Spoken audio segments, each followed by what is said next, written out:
Wow. We are on the cusp of the turning point of the decade. And that means there's an entire decade of games that have come and gone. I'll be paying tribute to the best games of the decade very soon.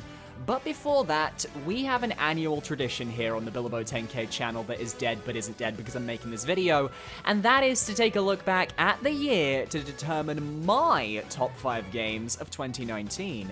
And boy, oh boy, has this been one hell of a year for gaming. We have had releases across all major platforms that have absolutely hit it out of the park, and I have the job of having to choose my 5 favorites. This is going to be tough, but to make it easier, I do have some rules that should help me narrow down the crop. 1, I must have played the game in order to count it. In order to make this list my own, I want to focus on the games I personally experienced this year, so I'm sorry to, let me just get my notes, get my games list. Star Wars Fallen Order, The Outer Worlds, The Outer Wilds, Death Stranding, Luigi's Mansion 3, Untitled Goose Game, and Devil May Cry 5. I've heard you guys are all brilliant. I really believe you are. Just look at how the Game Awards suck Death Stranding's dick dry. But since I've never played any of you, you can't make this list. 2, the game cannot be a remaster. Remakes, however, are completely viable. There weren't many remasters this year, but boy did we see a lot of remakes, and naturally, some of them are going to be showing up in this list, because of course they are. 3, DLC is not eligible for a spot on this list, however, expansions are fair game. Expansions are typically self-contained stories and games in their own right, beyond that of simple DLC after all. Aside from that, I guess it's time to count down my top 5 games of the year. What? What do you mean? Well, what do you mean there's too many? Okay, let me have a look at my notes. Oh, that's an issue. Okay, so, I'm just looking at my list of games this year that I wanted to highlight in this video, and, so there's more than 5. I need to check this. How many have we got? We've got 1, 2, 3, 4, carry the 2, times by 5, divide the integer. 11! Oh, there's 11 games I want to talk about, so screw the honorable mentions, we're going with it. Today, we're going to be talking about my top 11 games of 2019. So without further ado, let us begin. At number 11, let's talk about a little game called Fire Emblem 3 Houses. Some are going to be very shocked that I have listed this game at the bottom of my list, and in all honesty, the only reason it's this low on the list is because I haven't actually played much of the game since I bought it back in July. What I did play, I loved and enjoyed. The characters, the world, the battle system, they all feel fresh and unique for the series. The music was charming, and while the presentation in terms of graphics did leave a bit to be desired, the actual in-game mechanics were solid enough to support this game and raise it above some of its more questionable graphical choices. Exploring the monastery was the best part of the game for me though. Getting to check up on your students and lead them down paths you saw fit was satisfying and allowed a level of army customization that these games have never had before. And with a charming cast of students and teachers alike, you found yourself caring about all these individuals to the point where you want to see them succeed, even if it ultimately comes at a heavy cost after the time skip.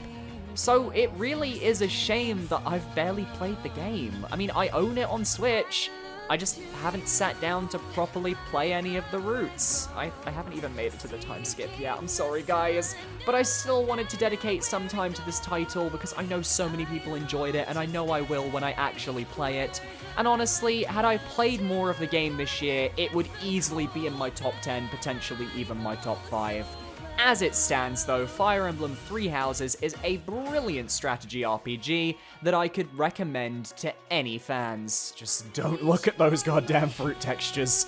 You can purchase Fire Emblem 3 Houses exclusively for the Nintendo Switch.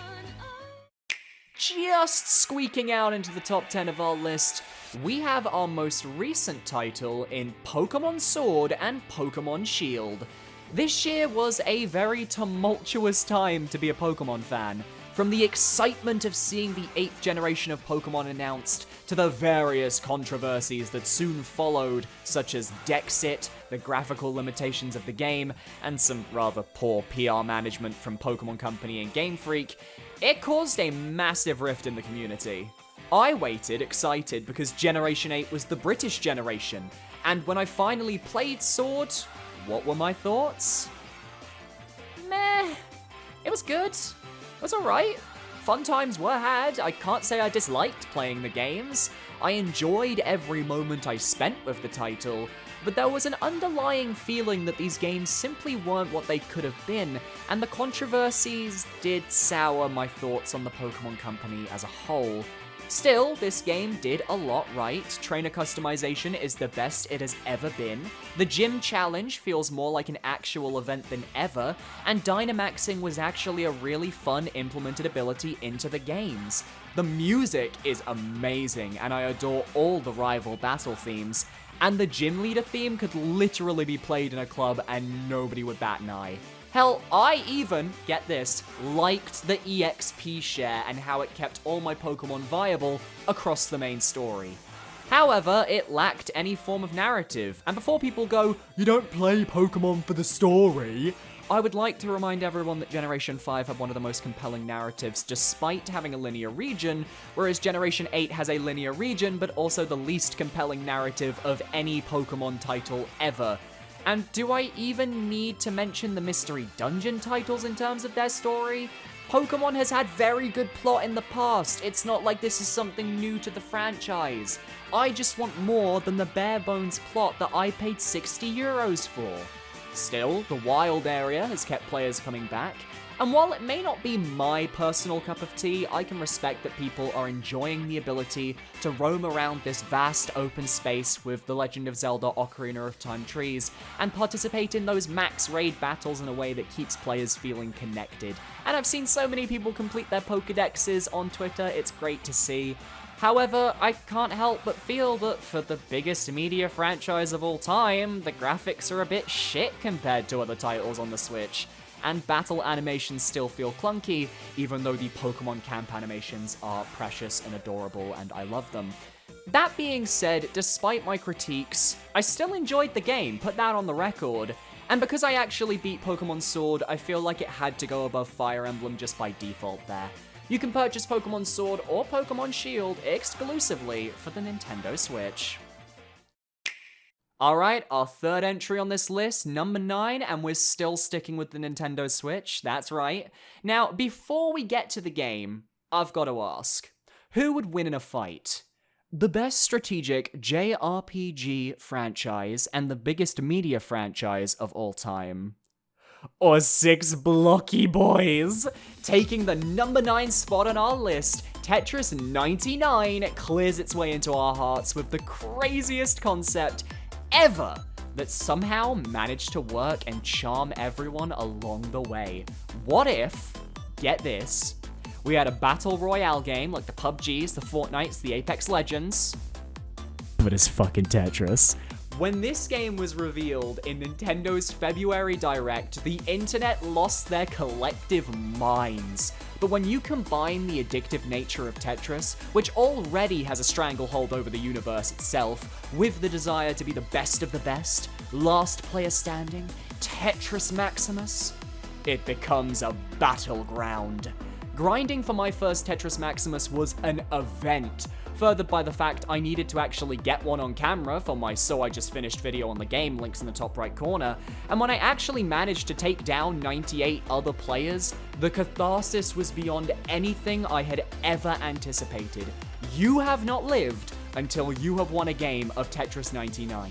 I keep coming back to this game regardless of how I feel because it's just such an easy game to pick up and chill with, but has enough mechanical depth and some decent DLC updates to make it a worthwhile title.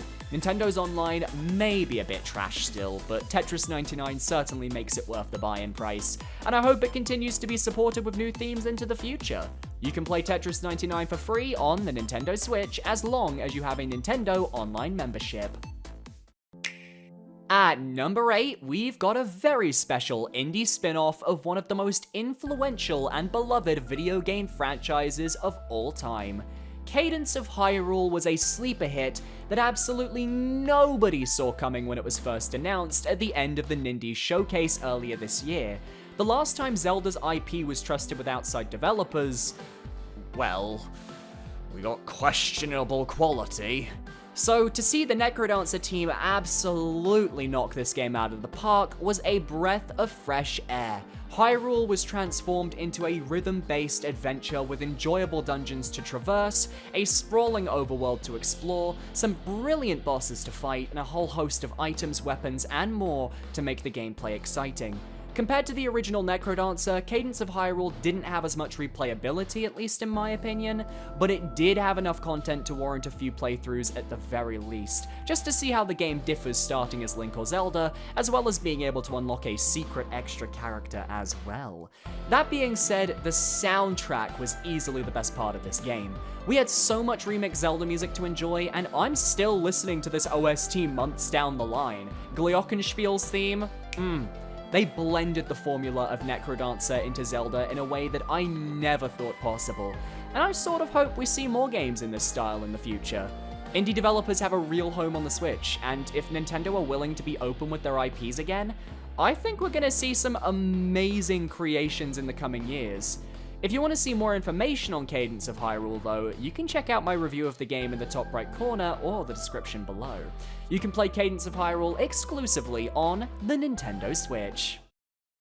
Taking the number 7 spot on our countdown, we have the first remake to make our list, Crash Team Racing Nitro Fueled. For those not in the know, Crash Team Racing was a PlayStation 1 kart driver that I grew up with, where you could race as Crash Bandicoot and the gang in a variety of fun tracks, and was the first kart racer I remember to have a real story mode to it.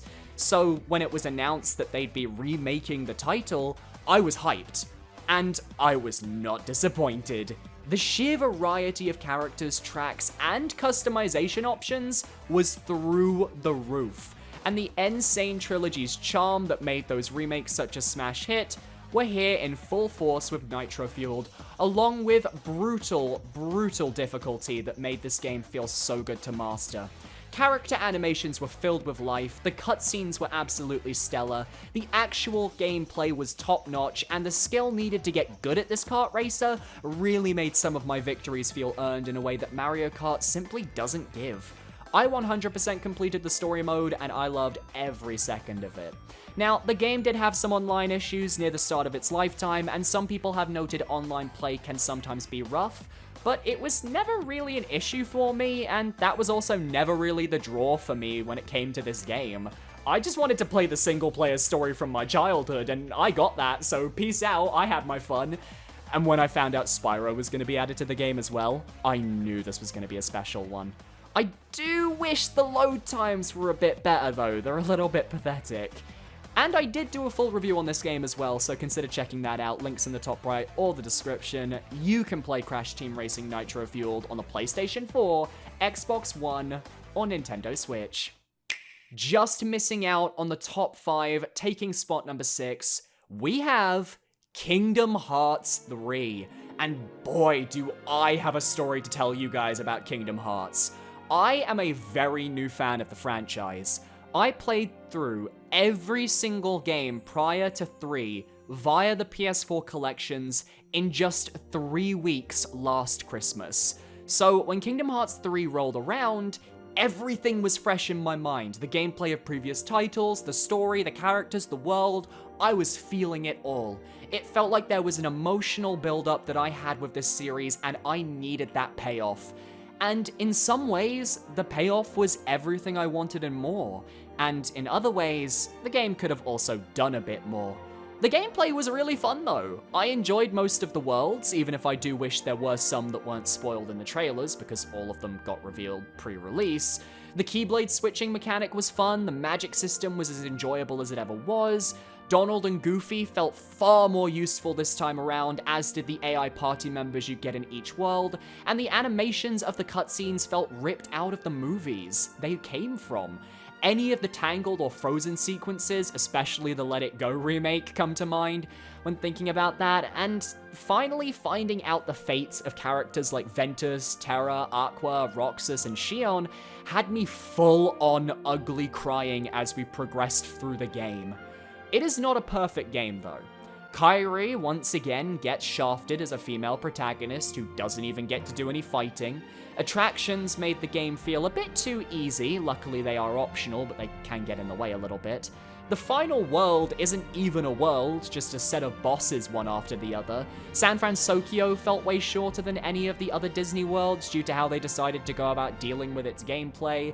Twilight Town was woefully shorter in what you could explore, and it does feel like a majority of the plot got left until after all the Disney worlds got tied up, which led to a weird sense of whiplash late in the game.